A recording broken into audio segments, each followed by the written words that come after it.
Yo, what's up guys? Today I'm going to buy a guitar in New York. And it's a snowstorm, so wish me luck. Had to bust out the gig bag.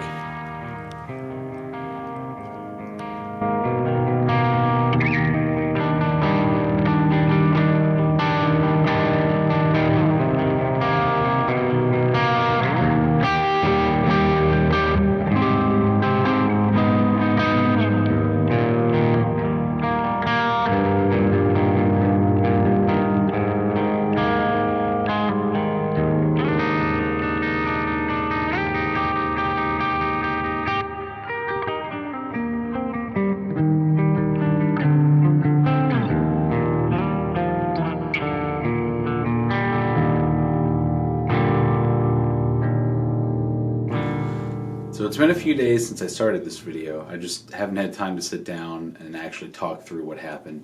But before I show the guitar, I want to get into a little history. What is a lawsuit guitar? Typically when people talk about lawsuit guitars, they're talking about copies from Japan around the 70s and 80s, maybe even the 90s. And while it's kind of ubiquitous, pretty much any copy, if you call it a lawsuit era guitar, you'll know it's lawsuit Gibson Les Paul type of guitar. However, there was really only one brand that had a lawsuit, and that was Ibanez. And honestly, Gibson's lawsuit against Ibanez might have helped them create their own identity, because after that you see them start branching into their own designs. One that I really like is the Iceman.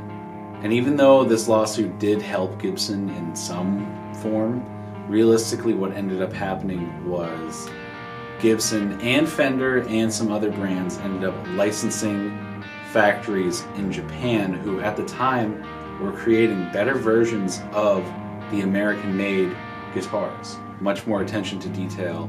Typically what they had done was a factory would purchase a 1959 Les Paul and measure it spec to spec and replicate it to their best ability. Whereas at the time, Gibson and Fender were creating not bad guitars. They just weren't up to snuff with the original run of these guitars. So a lot of these copies are highly desirable. And eventually what ended up happening was Gibson and Fender purchased manufacturers out in Japan, such as Fujigen, such as Matsumoku, such as Tokaigaki. A lot of these brands that if you have ever delved into lawsuit era guitars, a lot of these factories you've probably heard before, namely Fujigen and Matsumoku, but there were plenty of other factories manufacturing great guitars at the time too. Dynagaki, Gaiatone, Lidagaki, probably many more that we just don't know, or that I don't know. What this spawned was Orville by Gibson, which was licensed Gibson guitars made in Japan, and Fender Japan, which now makes some of the best Fender guitars. So realistically, when you say a lawsuit Les Paul, you're really only talking about Ibanez. But most guitarists are stupid, myself included. So generally, when I say lawsuit guitar, most people that I talk to say lawsuit Les Paul. It's just any Les Paul that's not made by Gibson, other than Epiphone, from that era of Japanese-made instruments. And personally, I think they're a lot cooler. So now let's finally get into the guitar. What you saw in the intro was me driving to New York to pick up this guitar. Found it on Marketplace for a reasonable price, a little more than I wanted to spend, but it was really cool, so I couldn't say no. And yeah, this is my Les Paul custom copy.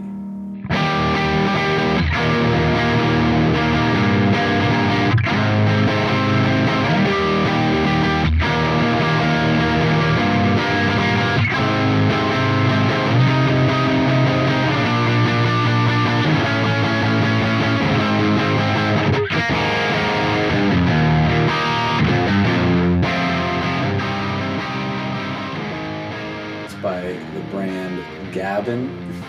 I love it. The guy I bought this from, he was a really cool guy. Loved hanging out with him.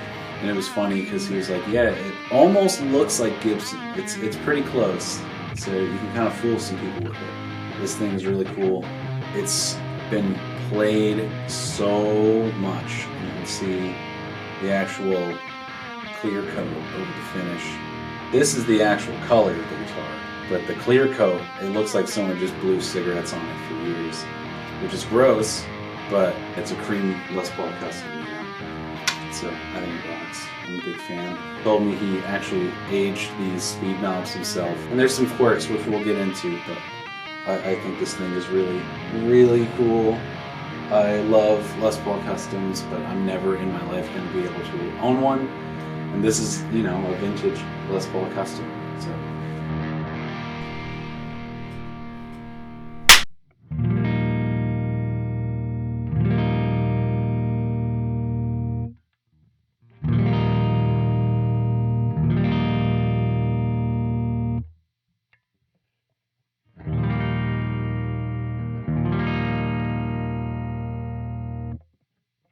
Here's the guitar, lawsuit era Gibson Les Paul by Gaban, aka Tokai, I think, maybe, could be wrong. But yeah, I'm just gonna run through the sounds. This is my amp settings. I have a Neural DSP, Soldonal SLO, amp sim, and I run it through Ableton. And right now I'm just doing straight in, and I'll show you the settings, but then we'll get into some pedals. So here's the neck.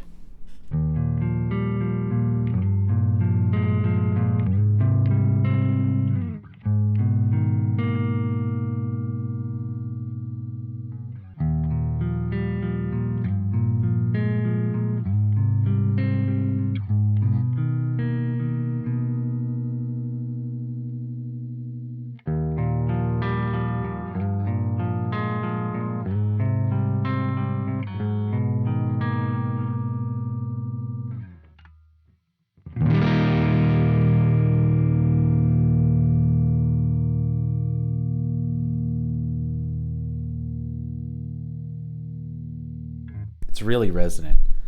I think that's because it is a chambered body. It's super light. It's only 8 pounds, not like a normal Les Paul custom. It's not a backbreaker and easy to play. So yeah.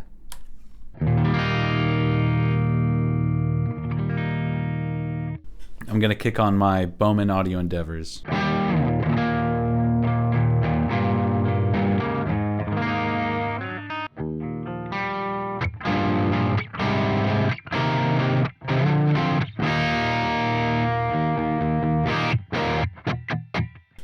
Gonna turn on my Hall of Fame 2.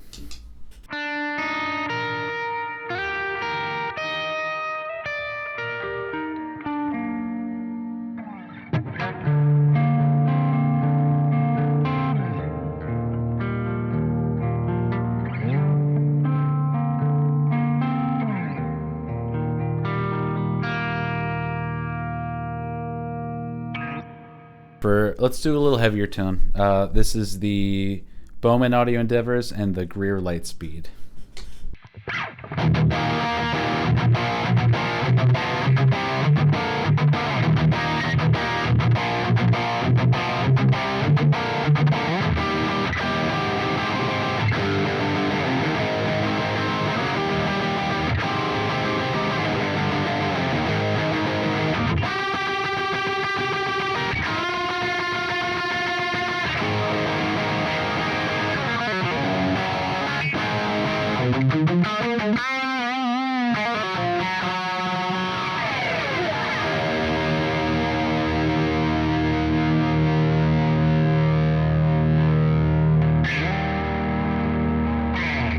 It rocks, man. I love this guitar. It's really cool.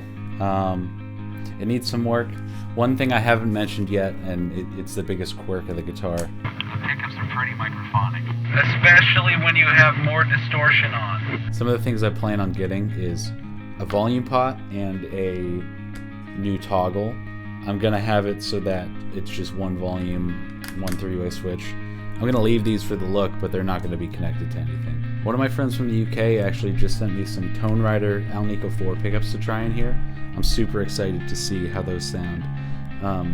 I was almost tempted to put in a hot pickup in the bridge, but I kind of want this to be more like authentic, minus the fact that I'm just doing one volume. And I also have a Goto bridge that I'm gonna put on here when that comes in, because this is starting to sag. I can tell it's just worn out, so I got a new one, and a new tailpiece, even though it's really worn in. But it's a beautiful guitar. The one thing I haven't purchased that I might is some new tuning keys. I think these are fine, but I do notice the guitar goes out of tune pretty often. Honestly, I've never really had a problem with like low, quote-unquote, low-end tuners, so maybe it's just me, but I don't know. Let's play one more thing.